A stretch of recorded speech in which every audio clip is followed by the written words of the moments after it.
Bismillahirrahmanirrahim.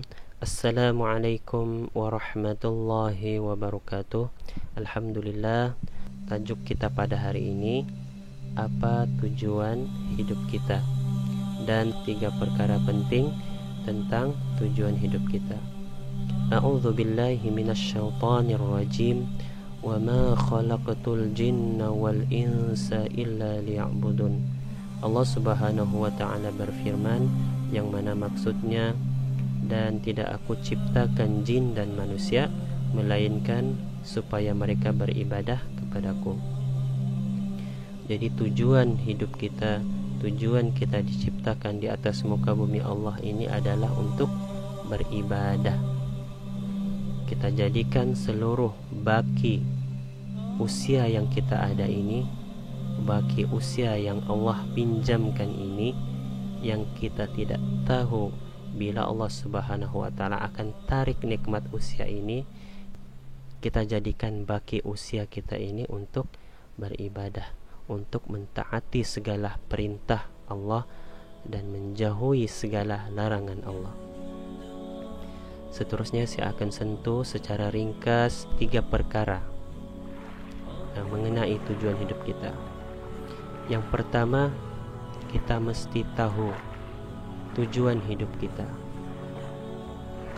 yaitu seperti yang telah disebutkan di dalam Al-Quran, bahwa tujuan hidup kita yang sebenar-benarnya adalah untuk beribadah kepada Allah Subhanahu wa ta'ala.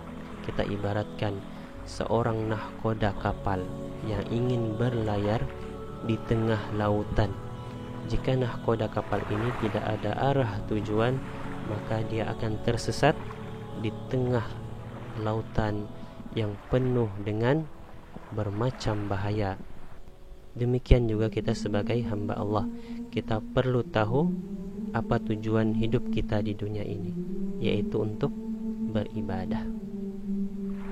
Yang kedua, ibadah itu luas.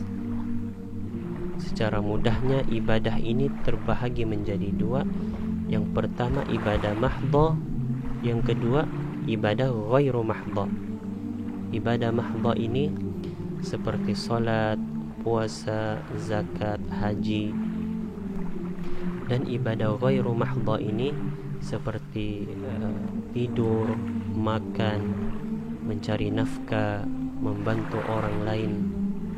Dan perbuatan kita itu tadi akan menjadi ibadah jika kita tahu caranya.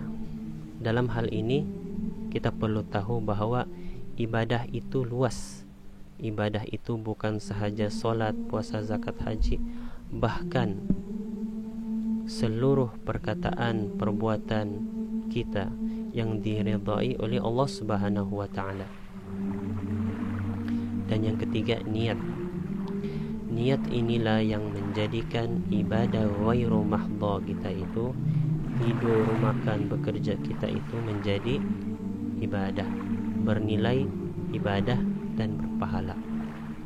Contohnya A dan B sama-sama bekerja, pulang dari bekerja penat dan tidur. Si A tidur begitu sahaja tanpa niat, manakala si B tidur dengan niat. Tidur itu dapat memberikan kerehatan. Apabila dia rehat, dia dapat menunaikan solat subuh, dapat menunaikan perintah Allah Subhanahu wa ta'ala yang lainnya dengan keadaan tubuh yang segar. Jadi si B pun meniatkan tidur itu karena Allah Subhanahu wa ta'ala, karena mencari ridha Allah Subhanahu wa ta'ala.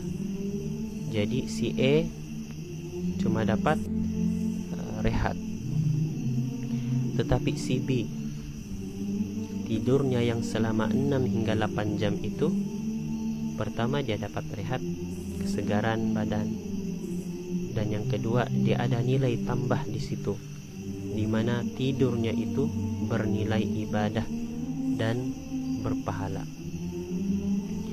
Jadi niat ini sangat penting dalam kita melaksanakan ibadah ghairu mahdhah ini.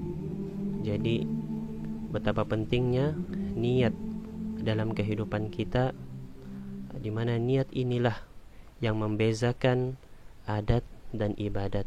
Niat inilah yang membezakan antara ibadat dan bukan ibadat. Secara kesimpulannya, dalam kita melayari bahtera kehidupan ini, pentingnya kita mengetahui tujuan hidup kita. Bila kita ada arah tuju yang jelas, maka seluruh perkataan, perbuatan kita sandarkan kepada Allah Subhanahu wa taala. Kita sandarkan kepada Allah semata-mata untuk mencari ridha Allah Subhanahu wa taala. Semoga Allah Subhanahu wa taala memberi kita kekuatan dan taufik untuk terus menjadikan ibadah sebagai tujuan hidup kita. Wabillahi taufiq wal hidayah. Assalamualaikum warahmatullahi wabarakatuh.